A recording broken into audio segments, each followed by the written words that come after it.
Welcome back. And we're back. Hey, honey. Hi. How's it going? It's going.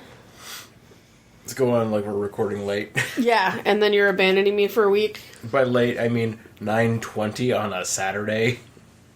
For me, that's late. We all know that's late. Oh, yeah. Because I should be asleep like an hour ago. Yeah. Sorry for keeping you up for this movie. It was alright. Well, I'm glad to hear that. We watched 12 Angry Men. Yes, we did. Not a lot of drinking in it. I'm just gonna lead off with that. You can basically drink for every juror. Yeah, except Henry Fonda, because I believe he's on the cover. Unless you're looking at the Criterion Collection cover, and then you can drink for no one. Oh. Every juror has a drinkable reason. Oh yeah, super duper. It was a whole bunch of... Wait, what is he... Wait, oh, Quincy MD? Yeah, he is. Piglet from all of the Winnie the Poohs. Yeah, he is. Hey, wasn't that guy the detective from The Exorcist? Turns out he was. Oh, and that dude, he was Bad News Bears. Yeah, Bad News Bears. The TV show, yeah. Not Walter Matthau, because he was the original Buttermaker. Walter Matthau was the original.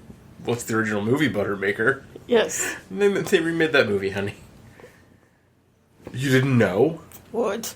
They, like a couple years ago, it might be old enough to watch for the show, and I believe it has Keanu Reeves in it. We might have to watch that, because I want to see if it was as racist as the first one.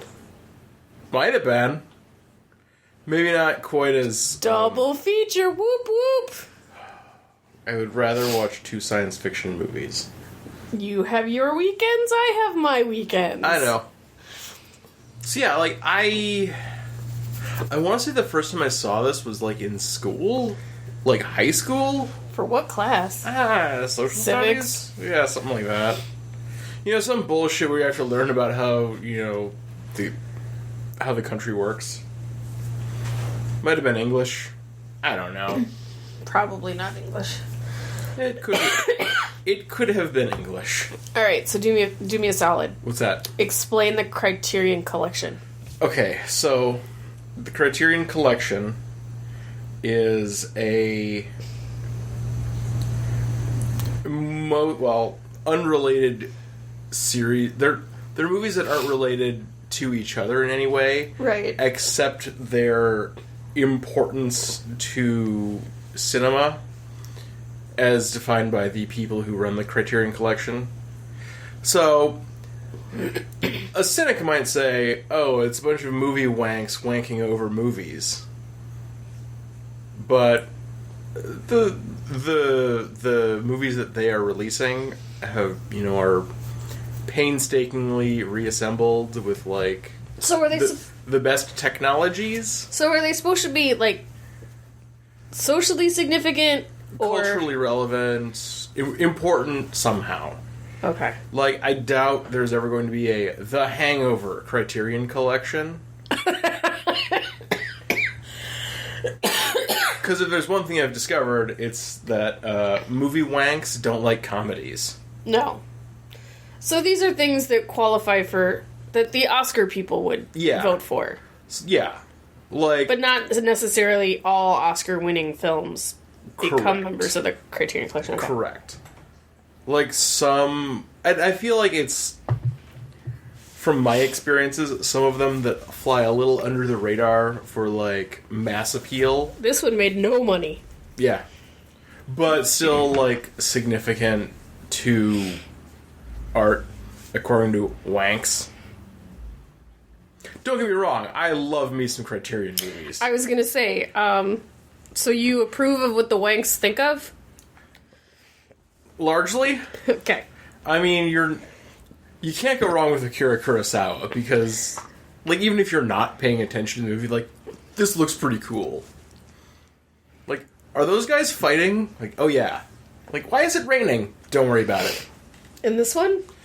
No, but, like, Yojimbo, Senjuro, Hidden Fortress, Seven Samurai. I'm the least likely to make you watch Seven Samurai, because that's 3.5 hours. Except for you want to watch all the remakes of Seven Samurai, so I might as well see the beginning. Yeah. That's gonna take, like, a year to do. No, not to watch all the remakes. I understand that part. Yeah. Well, no, you get Seven Samurai, and like, okay, here's the first time we did Magnificent Seven, and here are all of these other Seven Samurai stories. Right, so if I'm going to properly compare them and tell them why you were right... A Bug's Life. Tell you why you are right and or wrong, I should probably see the original. I mean, yeah, probably. Just gonna Though you don't need a reason to tell me that I'm wrong. No. You are married to me. Nah, he was doing it before we got married. Yeah, it's true. But, like... RoboCop was released by the Criterion Collection. What? Right? Oh, God. Like, it's not all just, like, super art-housey wank fests. It's sometimes RoboCop. And that one has been out of print since probably about 6 months after it was in print. I don't get what you mean. Like, it was probably only printed, like, for 6 months on DVD. As a Criterion Collection? Yeah. Oh. Do they re-release them with the symbol on it or something? Yeah. There are some cover art designs. It'll say Criterion Collection across the top or bottom, or like down the spine. It'll have a little offset C and a number under it. Because of course they, since they're releasing a series of movies for aficionados, wanks, they have to be numbered. And I remember, like, a couple years ago, I think before you got, like, Blu-rays being mass-produced, so, like, before they had their Blu-ray collection, you could buy for many hundreds of dollars, like, I think a couple grand, you could buy the in-print Criterion set. Damn. Which was, like, everything they had released that was still in print. And, like, Jesus Christ. Was this the Blu-ray edition? This was the DVD that we got from the library. But... Note, you can rent DVDs from the library. Right? Hennepin County Library is pretty cool for renting, like... Well, it's... They have a ton of Doctor Who's. It's not renting, it's borrowing. But they've got a ton of Doctor Who's, a ton of British shows. I was actually kind of impressed. Mm-hmm. They had a couple of Blu-rays, and they had, like, 4 different copies of Birdman, which, if that's not a Criterion, it will be soon, or ought to be. Okay. I haven't seen that yet, but I'll probably get around to it soon. Alright, so let's talk about this movie. Okay. Let's talk about 12 Angry Men. Why do you think it qualifies? As important? Yes. Because for 90... Well... What? So, I'm looking at the alphabetized Criterion Collection, which means I'm in the A's. Mm-hmm.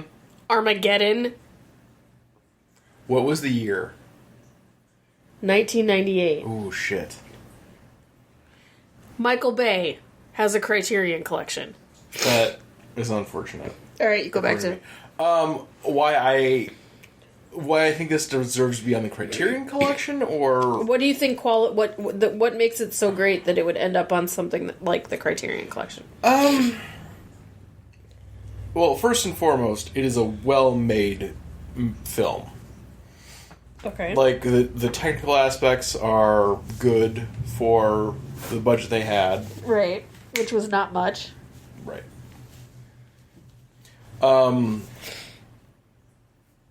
The acting was good. Because, like, you can have a well-made piece of trash if the actors suck. Yeah. But, like, these are all, consummate professionals. And for 95 minutes of 12 dudes talking at each other in one room, it's compelling to watch.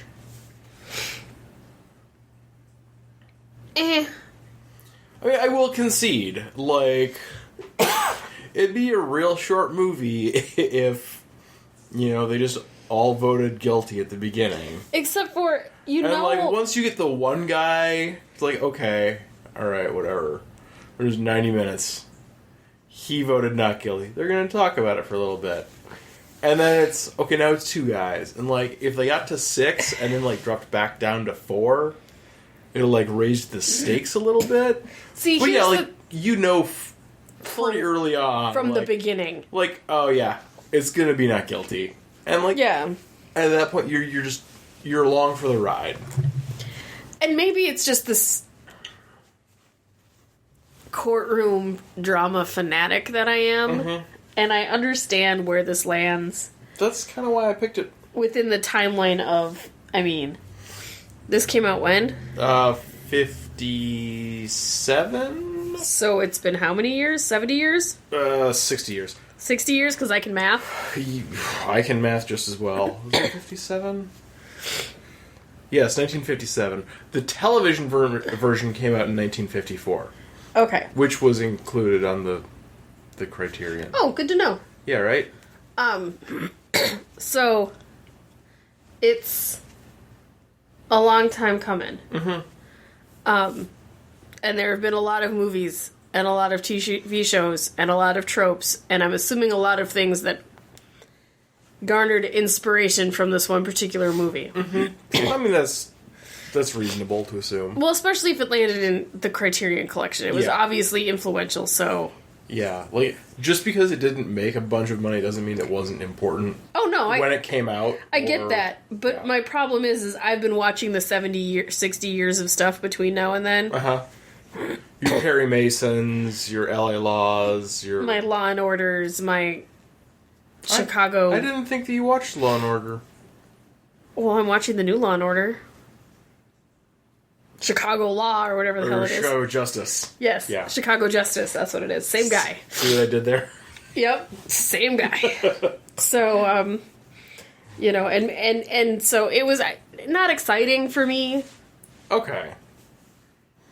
I could, you know, reading some of the trivia and see, like, what they did with the camera shots and that sort of thing I found kind of interesting, but totally wouldn't have noticed if I hadn't read it in the trivia. It weren't for IMDb's trivia section. Pretty much. Yeah.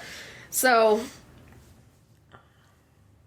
it's not a go-to movie. I can see why it's used in one of the things in the trivia is that it's used in, like, business classes for, you know... Here's how you get...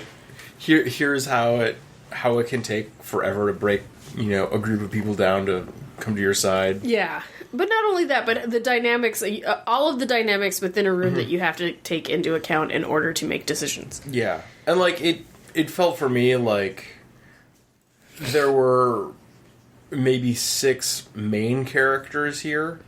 Like, there was a couple of jurors who didn't really say much. Yeah. Like, they didn't have too much to add. But everyone had their own established viewpoints on things. Yeah. And it's, and, like, no one had the same reason for anything. No. And I don't know, maybe it's me. So there was certainly a diversity of personality. Yes. That was about it. But if, you know, my one, I don't know, bucket list, I don't want to say dream, because that, whatever, I am 40 years old, and I have never received a jury summons. And this disappoints me greatly. That you haven't gotten summoned to a jury? Yes. Okay. Now, my eagerness and my 20-year Law and Order law degree, I'm assuming, would exclude me. Oh, probably. I got called up for jury duty once. You're so lucky. In Washington County, Minnesota. And so I went there the one day. Right. And it's like, all right, we'll see if there's anything on the docket for people. And then I think everyone in the room just twiddled their thumbs until 9:20. And they said, all right, all cases today have been settled, so have a nice day. We don't need you anymore. In Hennepin, I think it's Oh, in a Hennepin, week. you serve on a jury. You stick around until you serve on a jury?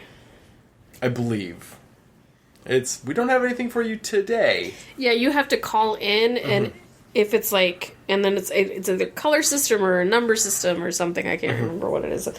And if your number gets called or your color gets called, then you have to be at the courthouse by like 8 o'clock. So for someone like me who doesn't drive, and you can't just take the week off from work just in case, because, unless you have a week of vacation to just kill. Yeah, but I think your employer has to let you take jury duty. Right. But if you're not called, then they don't have to pay you. Right. So you get the call, they called my number, you call work and say, hey, my number got called, I'm not going to be in today. Whereas my coworker starts at 7:30 in the morning, and so she would come into work, start working, call the courthouse. Yeah, it was dumb. But anyway. I suppose they can't see my exacerbated, are you joking face? Yeah. So. Ugh.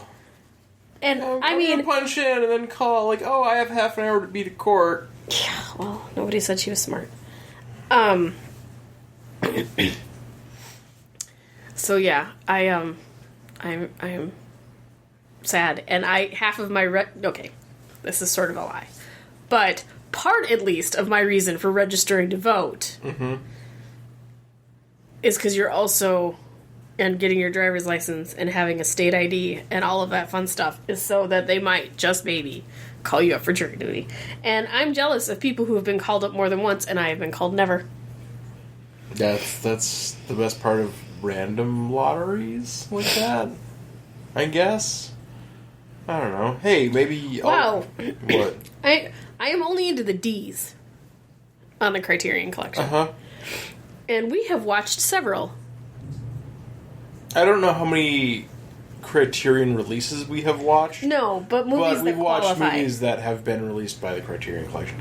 Do the Right Thing was one. I think we streamed that. Brazil was another one. That was a Criterion Collection. So yeah, I'm not as weirded out by their list. Yeah, I mean, it is a wide net that they cast. Yeah, which is kind of cool. And like Chasing Amy's on the list. Yeah, I can see that. But Clerks is not. That might have just been we can't make this look better. Well, but I would probably argue that Clerks was more important than Chasing Amy. yes. But it was also shot on bad black and white. But that was the film whole stock. point. Well, Not the whole point. That's what they could afford on Kevin's credit card at the time. I think black and white for Clerks was actually an artistic decision. Because, like, at some point in, I think, the 60s, color film stock became cheaper than black and white. Yeah. So, he had 30 years of, it's cheaper to use color, I'm not going to.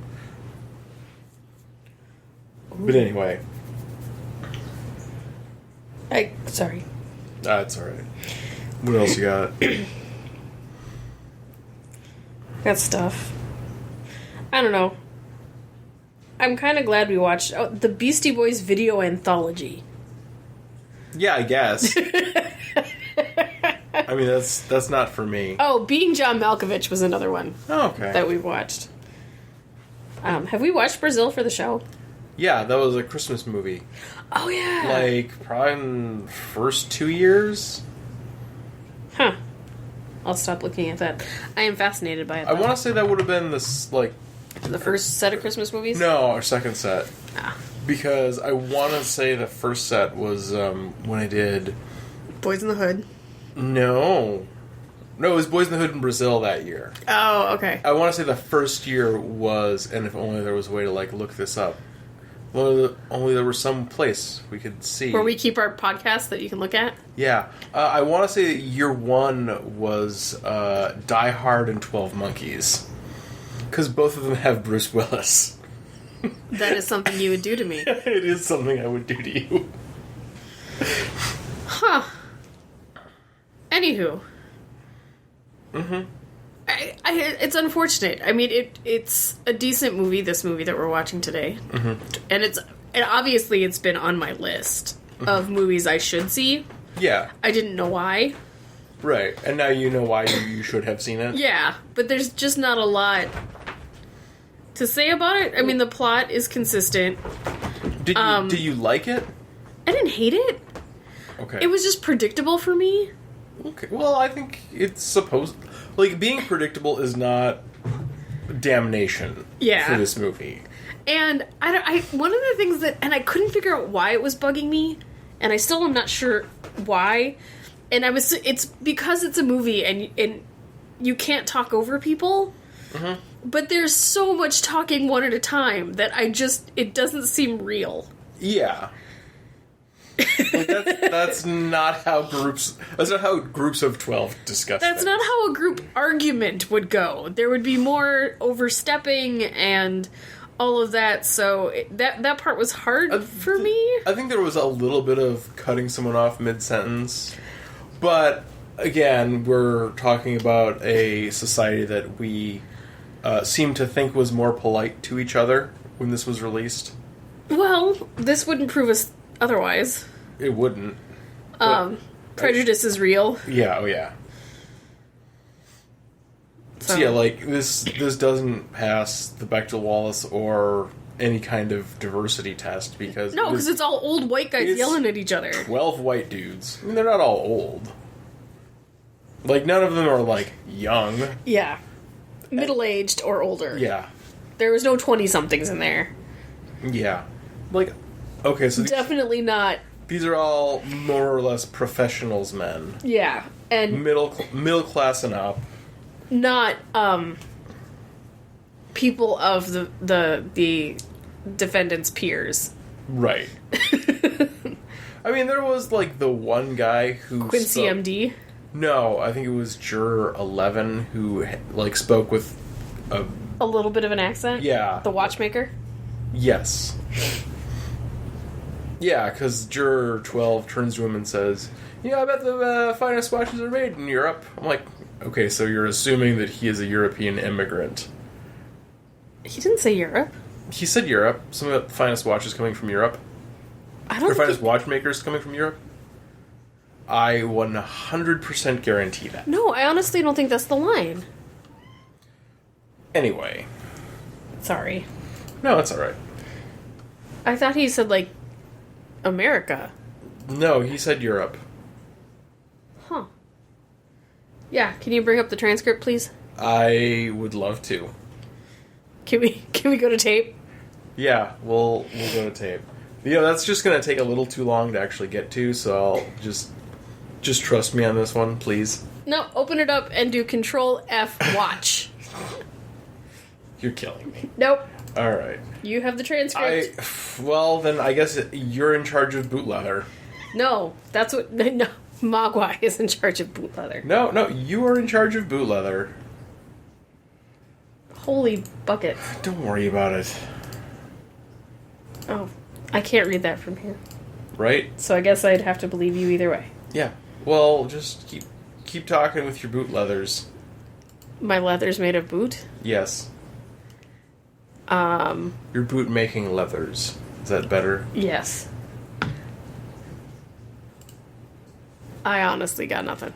So we'll do some editing here. I'll blow my nose while we're waiting.